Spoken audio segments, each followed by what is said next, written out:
মাত্র এক ছবিতেই ব্লকবাস্টার খ্যাতি, দর্শকের হৃদয়ে জায়গা আর সমালোচকদের চোখে ভবিষ্যতের সম্ভাবনা।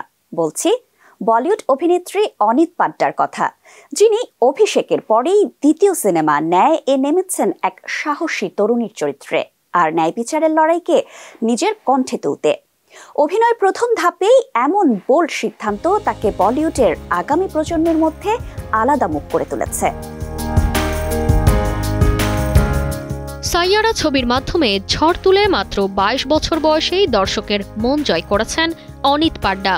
প্রথম সিনেমায় যখন ব্লকবাস্টার, তখন প্রত্যাশা ছিল আকাশচুম্বী, আর সেই প্রত্যাশা পূরণে এবার তিনি হাজির হচ্ছেন দ্বিতীয় ছবি ন্যায় নিয়ে, যেখানে তাকে দেখা যাবে ন্যায় বিচারের জন্য লড়াই করা এক সাহসী তরুণীর ভূমিকায়।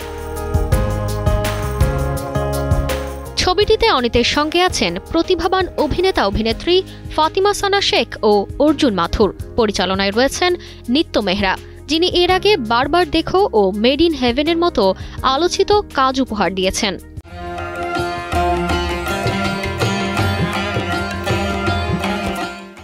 অভিষেকের পর থেকেই একের পর এক প্রস্তাব পেলেও হুটহাট সিদ্ধান্ত নেননি অনিত। ক্যারিয়ারের শুরুতেই বেছে নিয়েছেন এমন এক গল্প যা শুধু তার অভিনয় দক্ষতাকেই নতুন উচ্চতায় নেবে না, বরং নারী শক্তি ও ন্যায়ের লড়াইকেও বড় পর্দায় তুলে ধরবে।